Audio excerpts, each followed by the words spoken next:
They threw her into the arena, with a starved Lycan, but it bowed before her and refused to strike a true story, complete in one part. She did not eat the morning they came for her, not because she was too afraid. She had gone past afraid 3 days ago, on the night the council read the charges in that flat, bored voice, the kind of voice men use when the outcome is already decided and the words are just paperwork. She had not slept either. She had sat on the thin mat in the corner of the holding room and watched a crack in the stone wall. It was shaped a little like a river. She traced it with her eyes, from the ceiling to the floor, all night, back up again. If she was going to be honest with herself, and there was not much reason not to be at this point, she had probably memorized that crack. She could have drawn it. If someone had put a piece of charcoal in her hand and said, "Draw the thing you have looked at most in your life," she would not have drawn her mother's face, or the river from the docks, or the particular angle of afternoon light through the western quarter window she had woken up to every morning for 3 years. She would have drawn that crack, that specific river-shaped crack, with the small branch off the left side near the ceiling, and the way it widened at the bottom like a mouth opening. Outside the wall, the village had been going about its business. She could hear it. Bread being baked. A cartwheel that needed oil. 2 women arguing about something that seemed very important to them. A dog that had opinions about everything and wanted everyone to know it. All the ordinary noise of a world that was not stopping for her. She understood that. She did not resent it. People who are not inside holding rooms cannot be expected to rearrange their days around the fact that someone is. The cartwheel had been needing oil for weeks probably. The women had been arguing since long before her arrest. The dog did not know she existed. If anything, she found it oddly comforting, the crack in the stone, and the sound of the bread oven, and the dog. It was still a world. Whatever happened to her, it was still a world out there. They came just after dawn, 4 of them, 2 guards, the elder's assistant with a scroll he kept fiddling with, rolling and unrolling it at the edges, the way people do when they are trying to look official, and are actually nervous, and a woman she did not recognize who stood at the back and watched with the expression of someone who had seen this before, and did not enjoy it, but did not know what else to do. "Nyla of the Western Quarter," the assistant said. She stood up. "You have been found guilty of the charge of—" "I know the charge," she said. She was not angry, just tired of hearing it.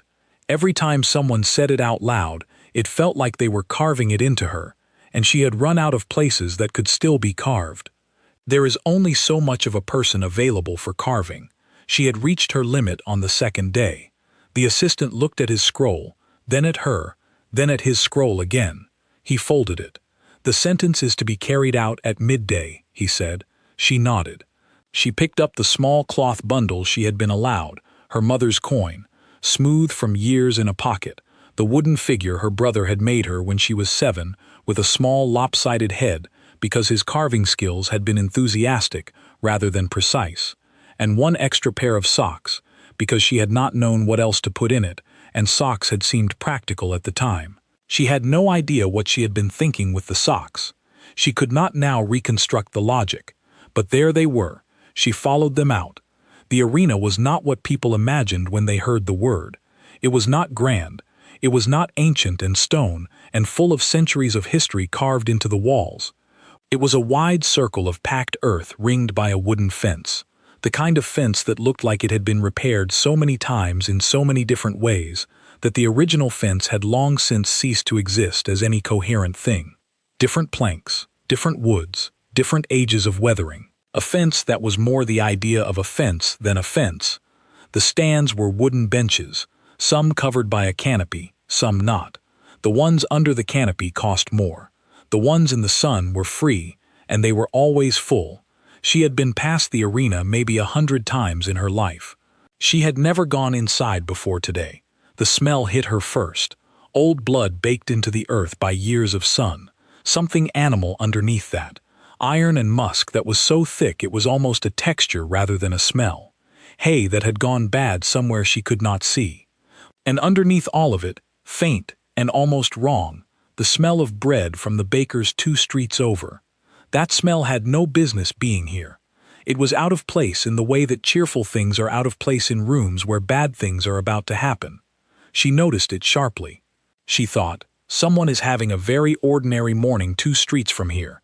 Someone is sliding loaves into an oven and thinking about nothing more complicated than whether the crust will come out right. She thought this very clearly, and then the gate closed behind her, and she stopped thinking for a moment.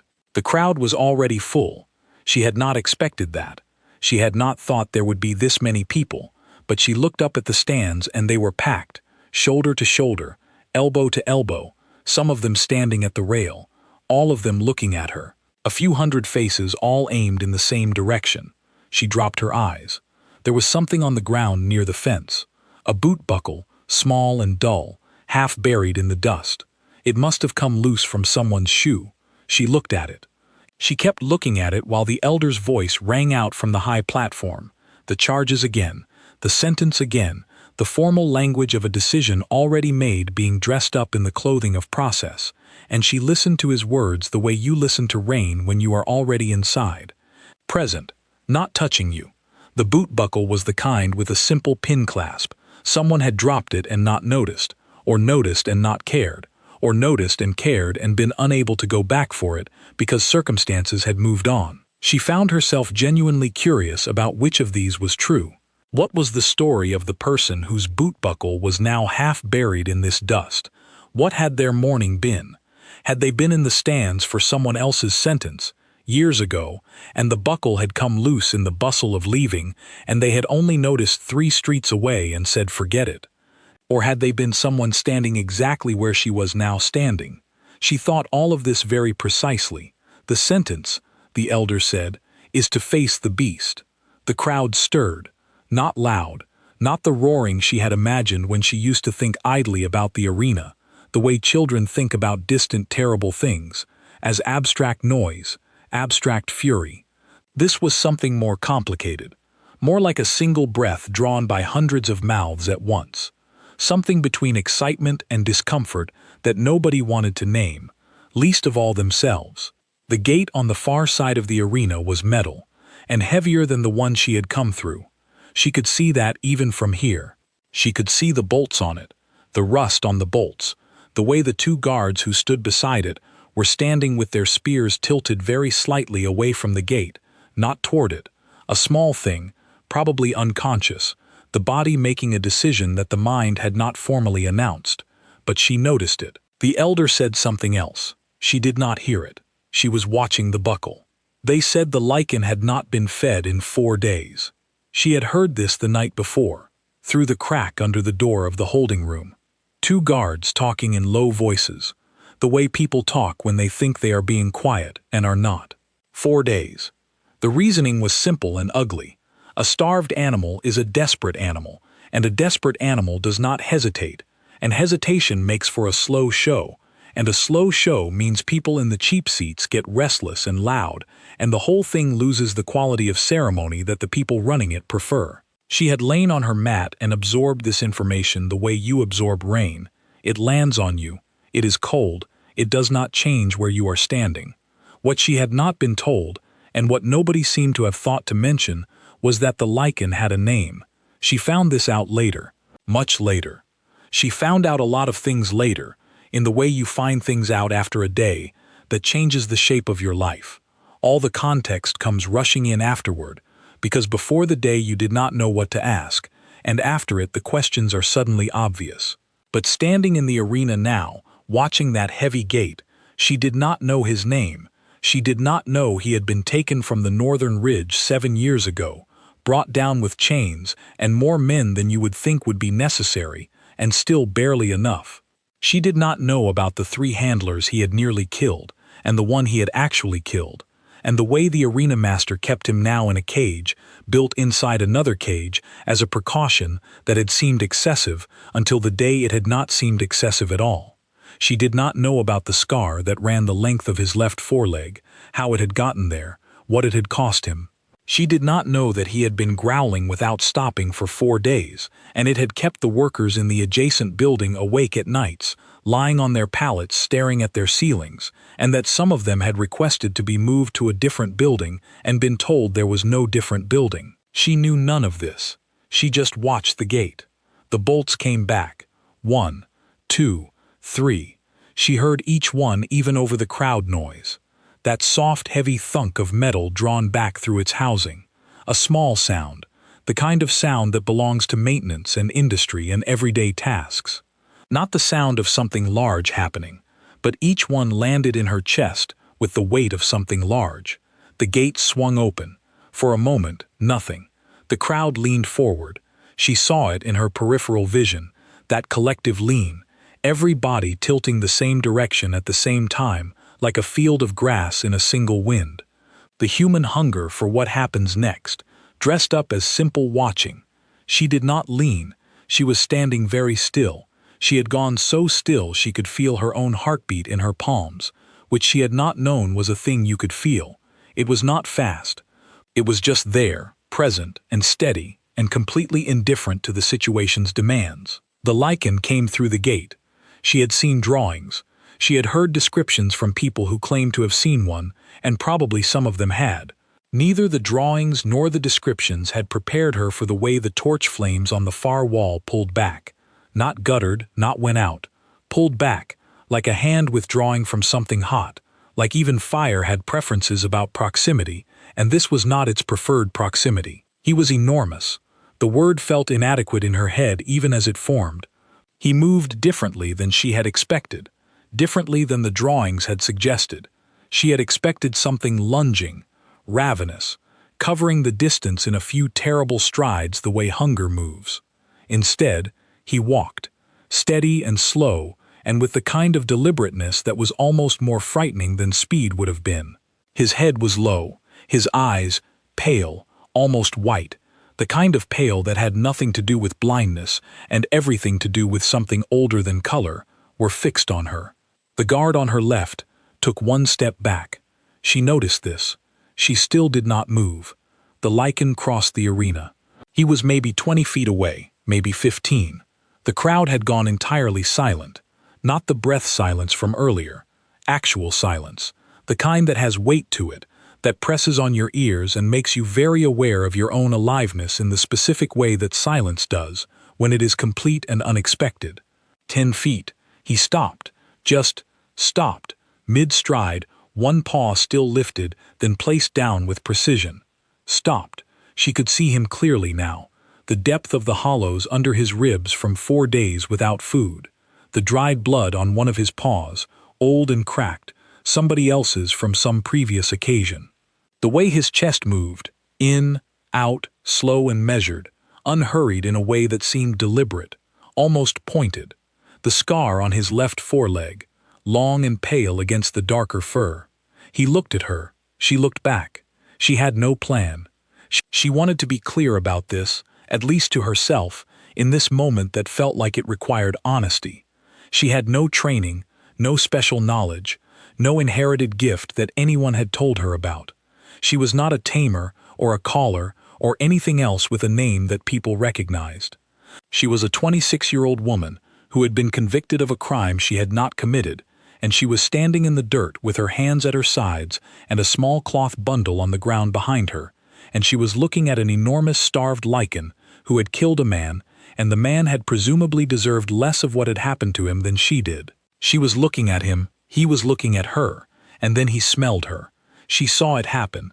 His nostrils widened, a slow, deliberate expansion, his head tilting very slightly to one side, and something in his posture changed. Not relaxed. Nothing about the word relaxed came close to naming it. Something more complicated than relaxed. Something more like recognition, which made no sense to any part of her that operated on logic, and she was fully aware that it made no sense.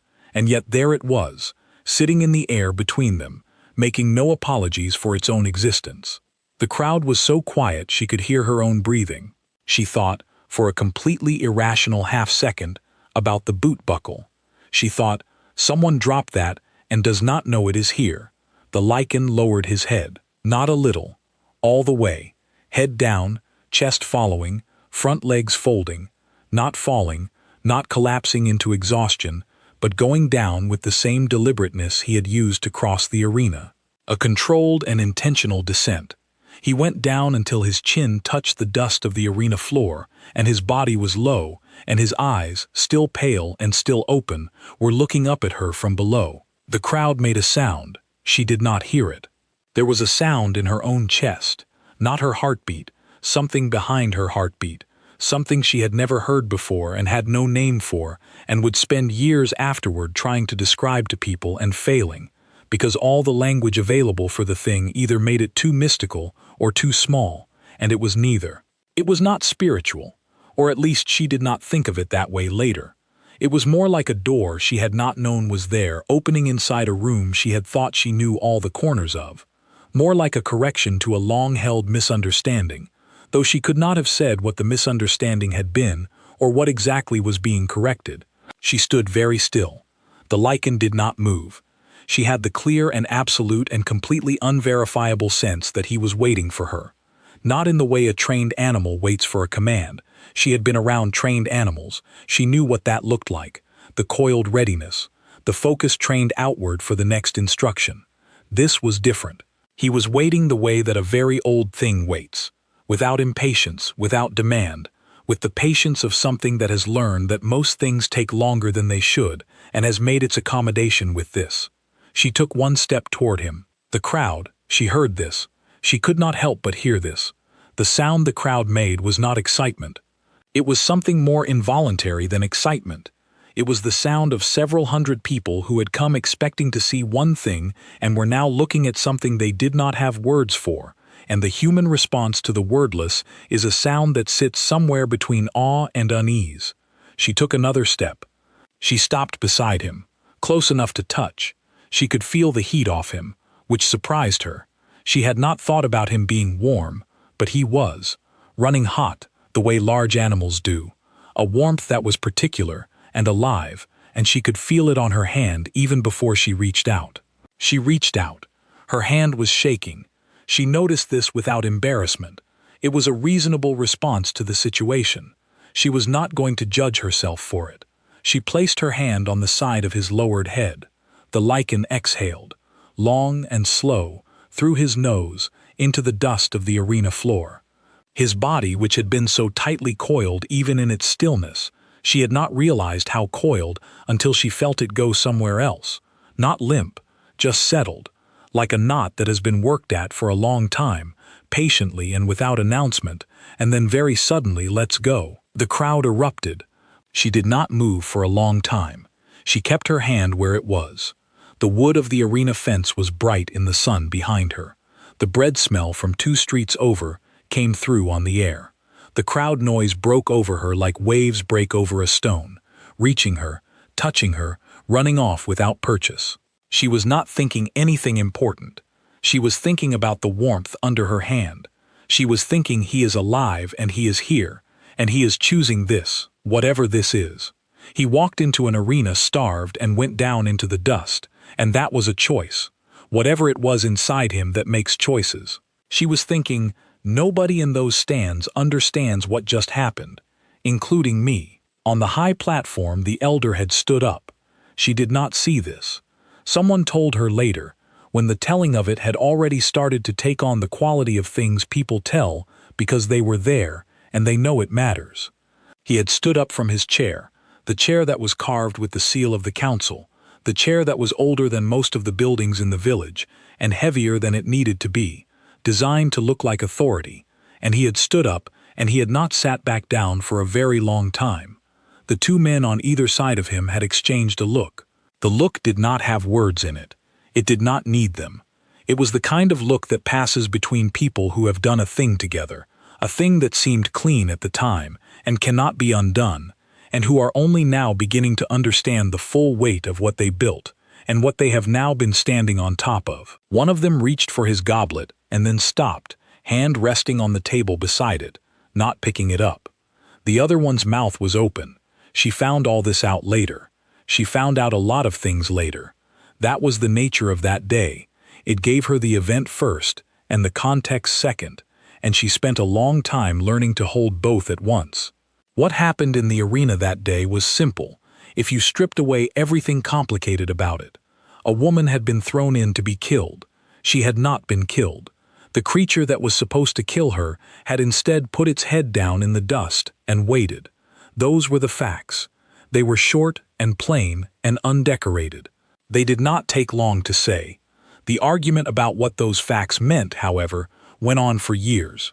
It went on in the council hall and in the market and in the houses of the Western Quarter and in places she would never visit, carried by travelers who had been in the stands or who knew someone who had.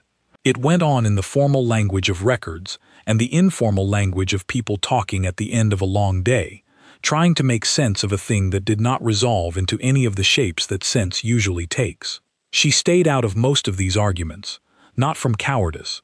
She had earned the right to opinions on the subject, and she had them. But she had learned, quickly, that the people arguing most loudly about what it meant were not really arguing about what it meant. They were arguing about what they needed it to mean, which was a different thing entirely, and she was not interested in that argument. She had her own version of it. She kept it mostly to herself. Her name was Nyla.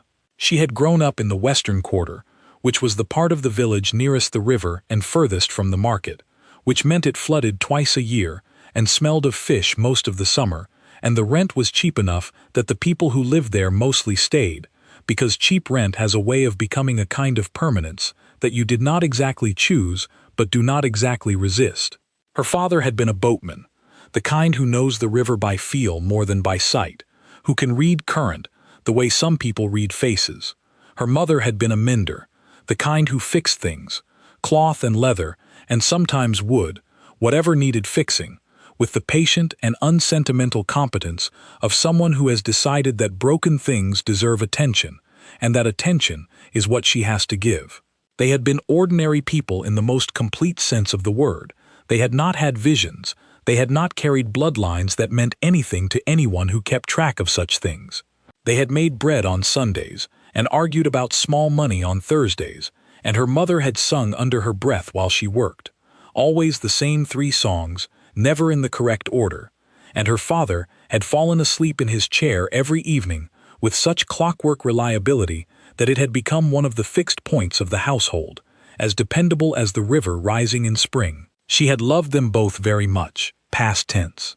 The fever had come through 4 years ago, and it had not been discriminating about which families it visited. After that she had stayed in the Western Quarter, because the rent was still cheap and the room was still hers, and leaving felt like a second loss she was not ready to absorb. She had taken up work at the dye house, the kind of work that stains your hands and never completely unstains them, colors that got into the lines of your knuckles and lived there, so that you were always slightly marked by your occupation, always slightly not quite your own color. The pay was fair enough. The hours were long enough that she mostly did not have to think too carefully about the fact that she was doing them alone. She had done nothing remarkable in her life before this. She wanted to be very clear about this because people later made her into something and she could not always stop them from doing it, but she could at least be honest about the raw material they were working from. There was nothing special about her before that day. She was not secretly powerful. She had not been marked at birth by anything other than the ordinary complications of being born. She had not had a dream that foretold any of this. She had not been told by a dying elder, in hushed and portentous tones, that she would one day stand in an arena and do something people would talk about. She had had a job at a dye house and a room in the Western Quarter, and a dead mother's coin in a cloth bundle, and that was the total of what she had brought into that arena. The rest of it had been waiting there already. The charge had been theft. Specifically, the theft of a set of records from the elder's office. The records concerned water rights, which fields got water from the river in dry months, and in what quantity, and on what schedule. This sounds boring. It was not boring. It was the difference between a harvest and a drought, and the difference between a drought and what comes after a drought, which has several names depending on how long it lasts, and none of them are good. The records had gone missing. Someone had taken them, and when missing things go looking for someone to blame, they find whoever is nearest and most convenient. Not most guilty, not most logical, but most available, most without resources, most without someone standing beside them who will make inconvenient noise. Nyla had been none of those things in any extreme way, but she had been enough of all of them, and the witness who came forward had been very certain, and the council had been very tired, and she had not had anyone to speak for her with the specific kind of authority that councils find persuasive.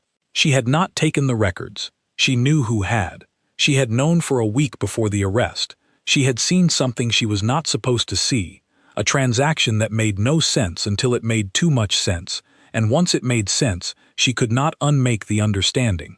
She had made one attempt to tell someone, and that someone had looked at her with the specific expression of a person who can feel in their bones what they are about to hear, and does not want to hear it, because hearing it will require them to do something with it, and the conversation had ended before it began.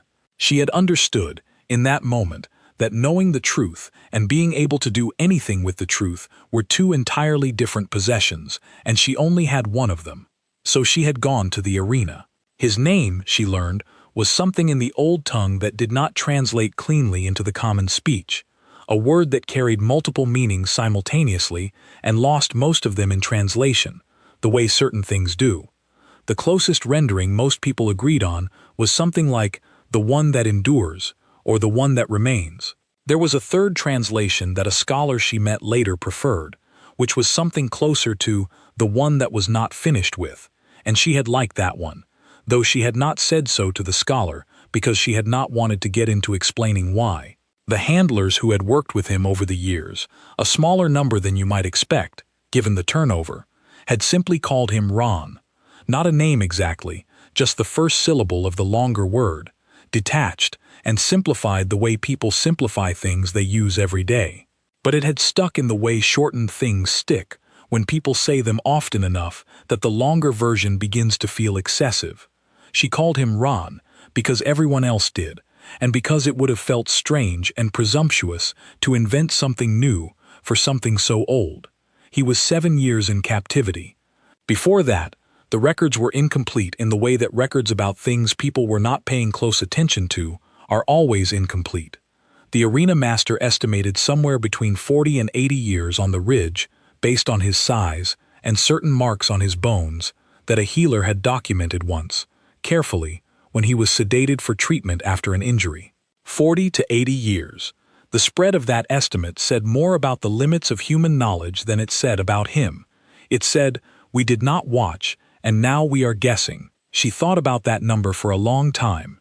40 years, 80 years, a whole life, and then another life on top of it, out there on the northern ridge before men with chains and a large enough team had decided that an old, powerful creature should become a spectacle for benches that cost different amounts depending on how much shade they got. 7 years in cages built inside cages, 4 days without food, and he had walked into that arena and crossed the dust and put his head down. The aftermath was not clean.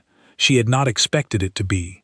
Clean aftermaths belong to stories that have been tidied, and this one had not been tidied, and the people who might have done the tidying were not in a position to decide what shape the story should take. The council convened the same afternoon. She was not invited to this convening. She was taken instead to a room that was slightly larger than the holding cell and slightly better lit, and a woman she had not met before, older, with the look of someone who has sat in many difficult rooms and developed an economy of expression as a result, sat across from her and asked a series of questions. What had she done in the arena? Nothing. Nothing intentional. Had she had training of any kind, any preparation for working with such creatures? No. Had she known the beast previously? Had any prior contact? Any arrangement? No. Had she used any substance or instrument or method? Anything in the water she drank that morning? Anything she had been given? Anything she had requested? What? The woman repeated the question more plainly. Something in her food, something she had carried in, anything that could have produced the effect that had been observed. She had had a cloth bundle, a coin, a wooden figure, a pair of socks. The woman looked at her for a long moment.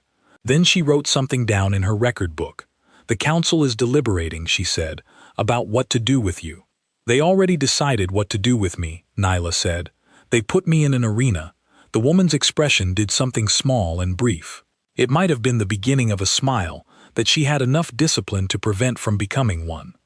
"They decided what to do with the person they believed you to be," she said carefully. "The situation has become slightly more complicated." the situation had become slightly more complicated.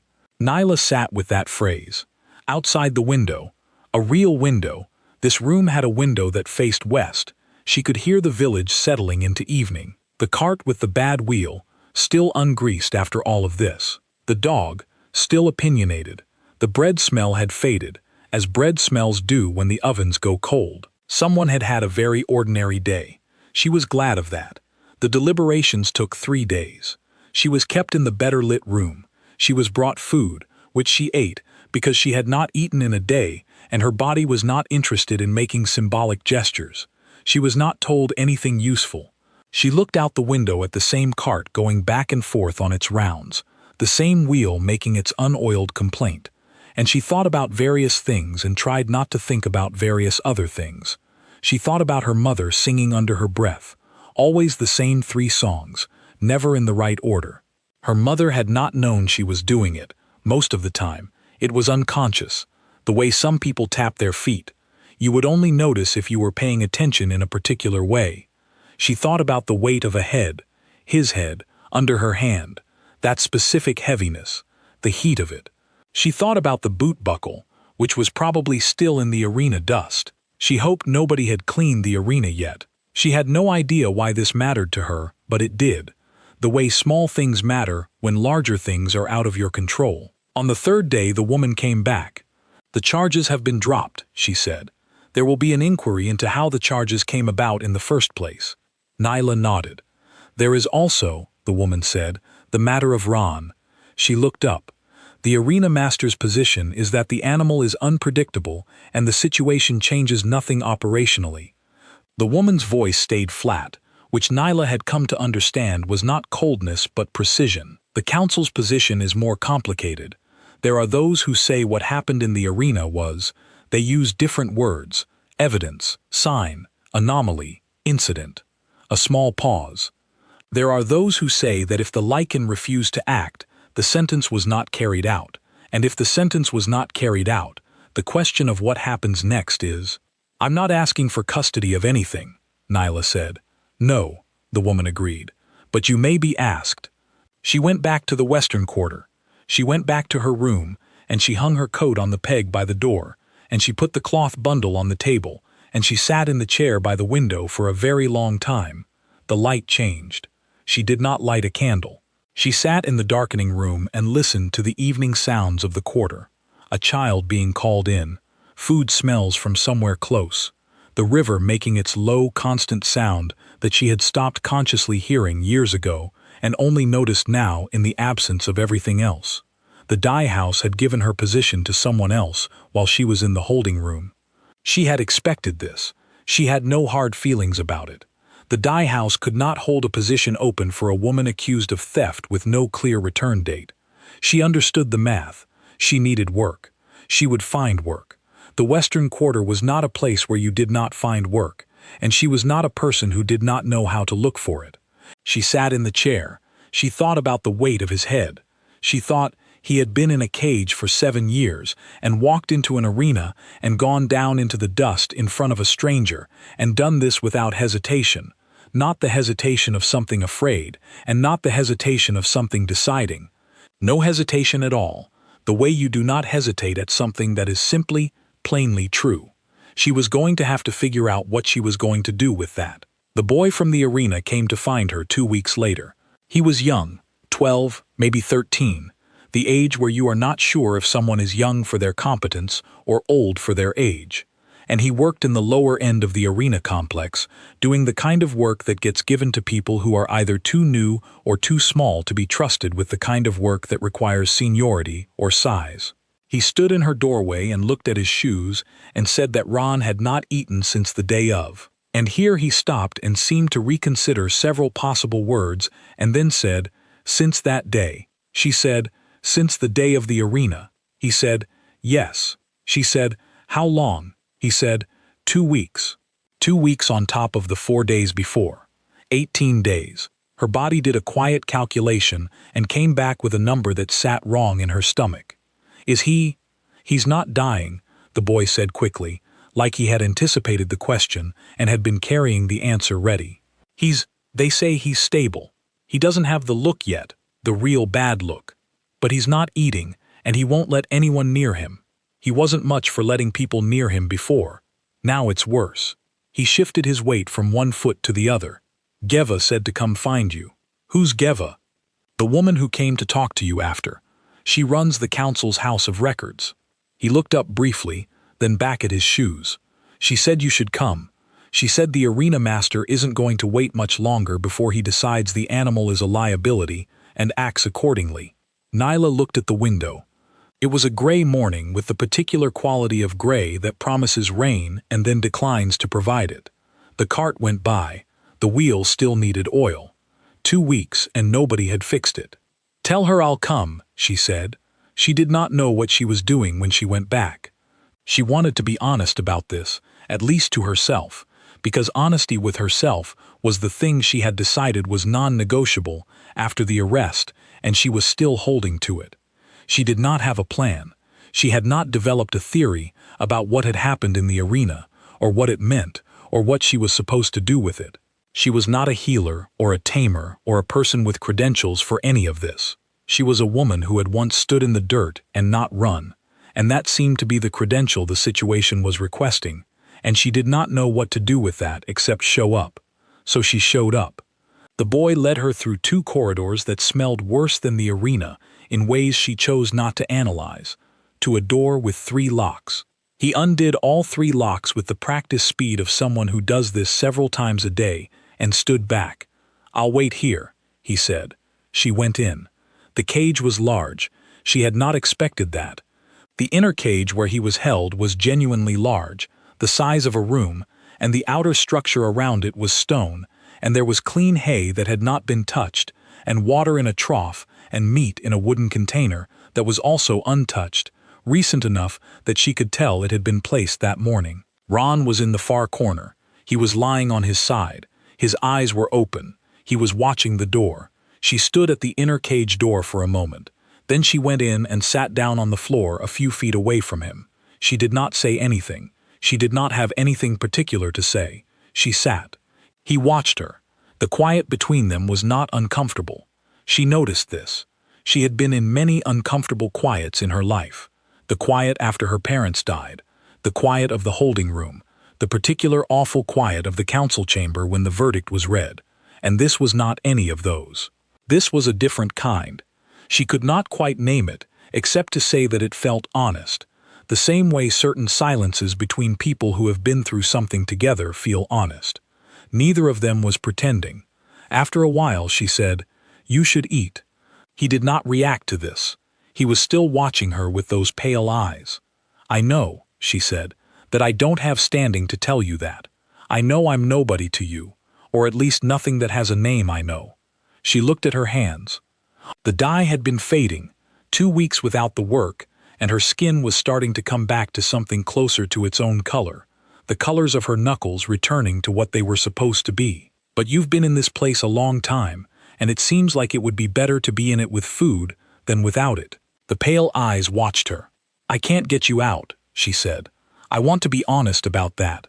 I don't have the authority, and I don't have the means, and I'm not sure anyone has the authority in any simple way. I don't know what's being discussed, or by whom, or how long it takes." She paused. "I'm not in a position to promise you much." He blinked. It was such a small thing, an ordinary animal thing that faces do when they are looking at something for a long time. But it was the first movement he had made, and she felt it somewhere in her chest. "I'll come back," she said. "If that's worth anything, I'll come back." She sat for another hour. She did not say anything else. Eventually she got up and went out and told the boy she would come again tomorrow, and he looked at her with the expression of someone suspended between 2 interpretations of what they are witnessing, not yet sure which one to land on. She understood that look completely.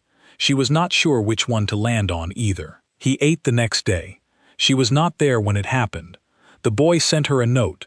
She did not know how he had found out where she lived, but the Western Quarter was small, and people who pay attention always know where things are. The note said he ate. That was all. 2 words, in handwriting that was careful and slightly too large, the handwriting of someone who learned to write as a skill rather than growing up with it. She held the note for a long time, She was not sure why those two words did what they did to her. He had eaten. That was a practical thing. That was a body doing what bodies need to do. It did not resolve anything or mean anything beyond itself. But she held the note. The inquiry took 4 months. She was called to give testimony twice. She went both times. She answered everything as plainly and directly as she could.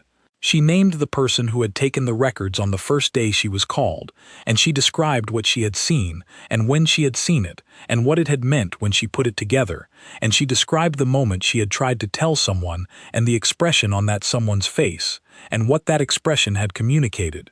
The council member who heard her testimony was a woman she had not met before, with the look of someone who has spent a long time in rooms where careful listening is the most valuable tool. She wrote things down without looking at the paper, which Nyla found impressive and slightly unsettling. The man who had taken the records was found. He was a clerk, not an important man, not a man with a great deal of power of his own, but a man with a particular skill for doing important men's work, in ways that kept their hands clean.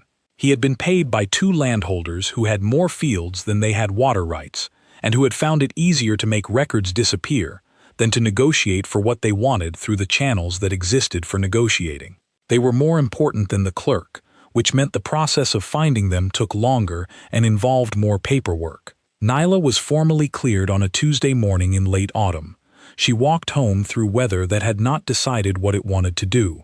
She went to her room and made bread, which was something she had not done in months.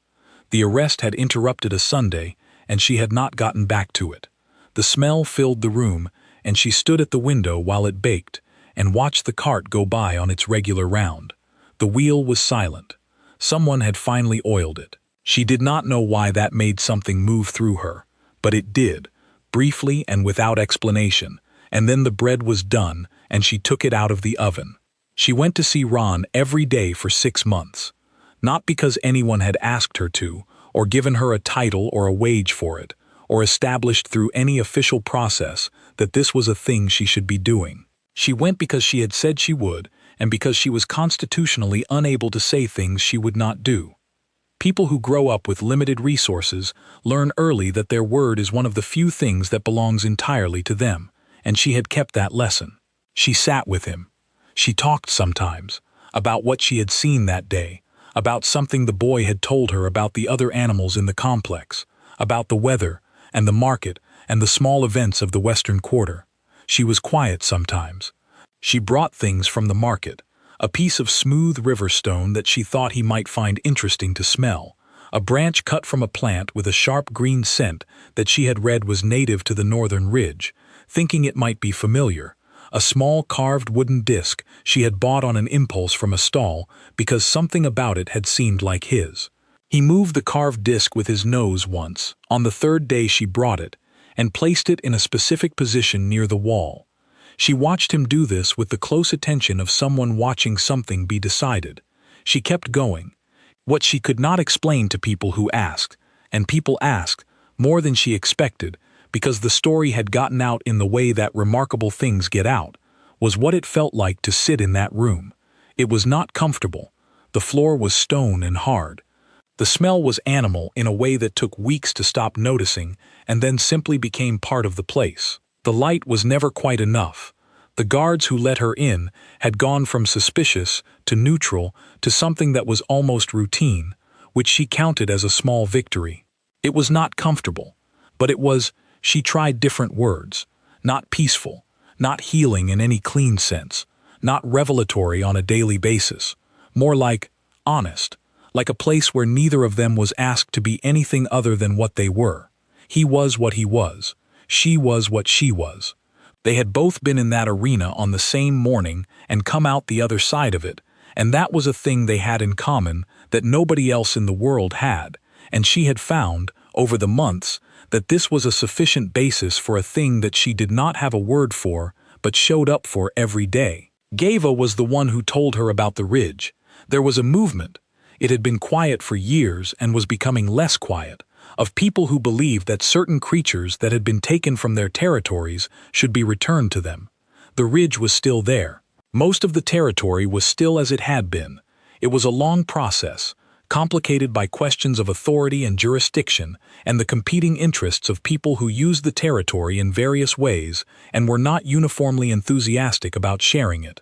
It was the kind of process that moved slowly and sideways and sometimes appeared to have stopped moving entirely while actually still moving in ways that were not visible from the outside. "It might be years," Jiva said. "Yes," Nyla said. "It might not happen." "Yes." "Does that change anything for you?" Nyla thought about it genuinely. She thought about the weight of his head in the dust of the arena. She thought about 2 words written in careful too large handwriting. He ate. She thought about the carved disc moved 2 inches to the left, deliberately, the way you move something when you have decided where it belongs. "No," she said. "This is not the end of the story." Nyla knew this because she was still in the middle of it, still waking up in the Western Quarter room, still making bread on Sundays, still going to the complex every day and sitting on the stone floor while the light was not quite enough and the smell was animal in a way that had stopped bothering her somewhere around the 3rd month.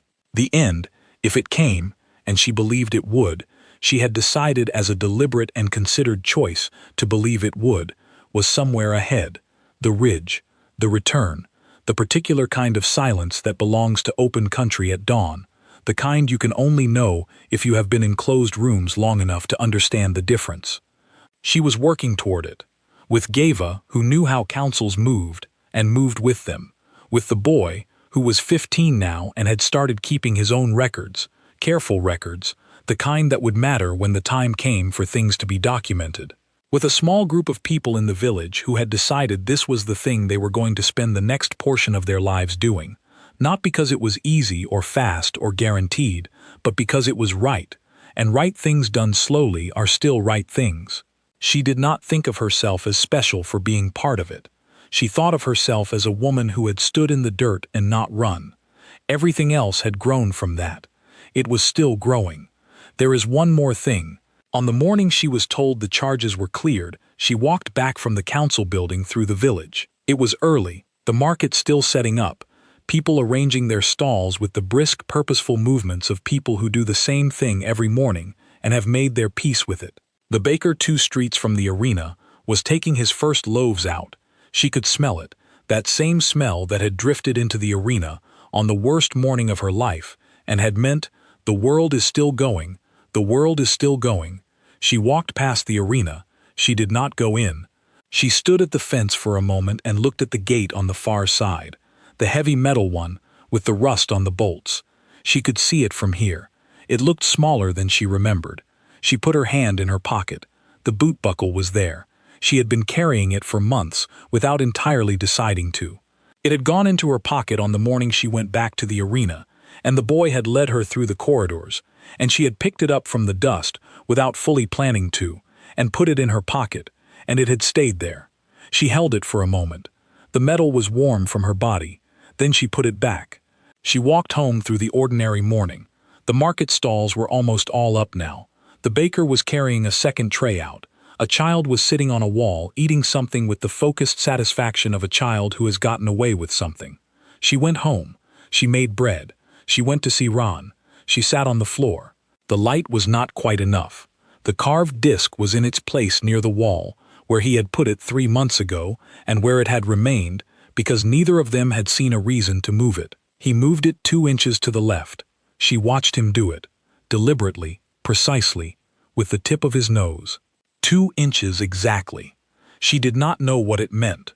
She was not sure it meant anything that could be translated. It was just a thing he did, a thing that was his, a decision that belonged entirely to him.